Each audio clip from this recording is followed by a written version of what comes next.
Hello everyone, welcome back to my YouTube channel. ನಾನಿವತ್ತು easy and ಟೇಸ್ಟಿಯಾಗಿ fish ಸಾಂಬಾರನ್ನ ಯಾವ ರೀತಿ ಮಾಡೋದು ಅಂತ ತೋರಿಸ್ಕೊಡೋಣ ಅಂದ್ಕೊತಾ ಇದ್ದೀನಿ. ಇದಕ್ಕೆ ಬೇಕಾಗಿರೋ ಇಂಗ್ರೀಡಿಯೆಂಟ್ಸು ಯಾವ ರೀತಿ ಮಾಡೋದು ಅಂದರೆ, ಮೊದಲನೇದಾಗಿ ನಾನು 2 ಮೀಡಿಯಮ್ ಸೈಜ್ ಈರುಳ್ಳಿ, 3 ಟೊಮ್ಯಾಟೊ, ಕೊತ್ತಂಬರಿ ಸೊಪ್ಪು, ಸ್ವಲ್ಪ ಚಕ್ಕೆ, ಲವಂಗ, ಬೆಳ್ಳುಳ್ಳಿ, ಶುಂಠಿನ ತೊಗೊಂಡಿದ್ದೀನಿ. ಇದಿಷ್ಟನ್ನು ತೊಗೊಂಡ ನಂತರ ಒಂದು ಬಾಣಲೆ ಇಟ್ಕೊಂಡು ಅದಕ್ಕೆ ಒಂದು 2 ಟೇಬಲ್ ಸ್ಪೂನ್ ಆಗೋಷ್ಟು ಎಣ್ಣೆನ ಹಾಕಿ, ಈಗ ತೊಗೊಂಡಿರೋವಂಥ ಇಂಗ್ರೀಡಿಯೆಂಟ್ಸ್ನೆಲ್ಲ ಅದಕ್ಕೆ ಹಾಕ್ಬಿಟ್ಟು ನಾವು ಚೆನ್ನಾಗಿ ಫ್ರೈ ಮಾಡ್ಕೋಬೇಕಾಗುತ್ತೆ. ಟೊಮೆಟೊ ಮತ್ತು ಈರುಳ್ಳಿ ಎಲ್ಲ ಸಾಫ್ಟ್ ಆಗಬೇಕು. ಅಲ್ಲಿ ತನಕ ಇದಿಷ್ಟು ಥಿಂಗ್ಸ್ನ ನಾವು ಫ್ರೈ ಮಾಡ್ಕೋಬೇಕು. ಇದನ್ನು ಮೀಡಿಯಮ್ ಫ್ಲೇಮಲ್ಲೇ ಇಟ್ಕೊಂಡಾದರೂ ಫ್ರೈ ಮಾಡ್ಕೋಬೋದು. ಸ್ವಲ್ಪ ಹೊತ್ತು ಮೀಡಿಯಮ್ ಫ್ಲೇಮು, ಅದಾದಮೇಲೆ ಲೋ ಫ್ಲೇಮಲ್ಲಿ ಇಟ್ಕೊಂಡು ಇದನ್ನು ನಾವು ಫ್ರೈ ಮಾಡ್ಕೋಬೇಕು.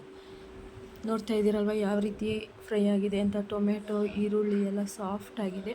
ಈ ಹಂತಕ್ಕೆ ಬರೋ ತನಕ ಫ್ರೈ ಮಾಡಿಕೊಂಡು ಸ್ಟೌವಿಂದ ಕೆಳಗೆ ಇಳಿಸ್ಕೊಂಡು ಅದಕ್ಕೆ 1 ಕಪ್ ಆಗೋಷ್ಟು ತೆಂಗಿನ ತುರಿ ಮತ್ತು ಒಂದು 1/2 ಕಪ್ ಆಗೋಷ್ಟು ಹುರ್ಗಡ್ಲೆನ ಹಾಕ್ಕೊಂಡು ನಾವು ಇದಕ್ಕೆ ಸ್ವಲ್ಪ ನೀರನ್ನ ಸೇರಿಸ್ಬಿಟ್ಟು, ನೀರಾದ ನಂತರ ನಾನಿಲ್ಲಿ 3 ಟೇಬಲ್ ಸ್ಪೂನ್ ಆಗೋಷ್ಟು ಧನಿಯಾ ಪೌಡ್ರು ಮತ್ತು 1 ಟೇಬಲ್ ಸ್ಪೂನ್ ಆಗೋಷ್ಟು ಅಚ್ಚ ಖಾರದ ಪುಡಿನ ತೊಗೊಂಡಿದ್ದೀನಿ. ನೀವು ಇದ್ರ ಬದಲಾಗಿ ಮನೇಲೇ ಸಾಂಬಾರು ಪೌಡರ್ ಎಲ್ಲ ಸೇರಿಸಿ ಮಾಡ್ಕೊಂಡಿರ್ತೀವಲ್ಲ, ಅದನ್ನು ಹಾಕ್ಕೋಬೋದು. ನಾನು ಇದಿಷ್ಟನ್ನು ಹಾಕ್ಕೊಂಡು ಸಣ್ಣದಾಗಿ ಪೇಸ್ಟ್ ಮಾಡ್ಕೊಂಡಿದ್ದೀನಿ ರುಬ್ಕೊಂಡು. ಈಗ ಒಗ್ಗರಣೆಗೆ ನಾನು 1 ಟೊಮ್ಯಾಟೊ ಮತ್ತು 1 ಮೀಡಿಯಮ್ ಸೈಜ್ ಈರುಳ್ಳಿನ ತೊಗೊಂಡಿದ್ದೀನಿ. ಅದಿಷ್ಟನ್ನು ಸಣ್ಣದಾಗಿ ಕಟ್ ಮಾಡಿಕೊಂಡು ಇದಕ್ಕೆ ಒಂದು 4-5 ಟೇಬಲ್ ಸ್ಪೂನ್ ಆಗೋಷ್ಟು ಆಯಿಲ್ನ ಹಾಕ್ಬಿಟ್ಟು ಈರುಳ್ಳಿ ಮತ್ತು ಟೊಮ್ಯಾಟೊನ ಹಾಕ್ಕೊಂಡು ಆದಷ್ಟು ಸಾಫ್ಟ್ ಆಗೋ ತನಕ ಫ್ರೈ ಮಾಡ್ಕೋಬೇಕಾಗುತ್ತೆ ಈರುಳ್ಳಿ ಟೊಮೆಟೊನ. ನೋಡ್ತಾ ಇದ್ದೀರಾ ಇವಾಗ ಯಾವ ರೀತಿ ಫ್ರೈ ಆಗಿದೆ ಅಂತ. ಇದ್ರ ಜೊತೆ ನಾವು ಆವಾಗಲೇ ರುಬ್ಬಿಟ್ಕೊಂಡಿರೋ ಅಂಥ ಮಸಾಲೆನ ಇದಕ್ಕೆ ಹಾಕಬೇಕು.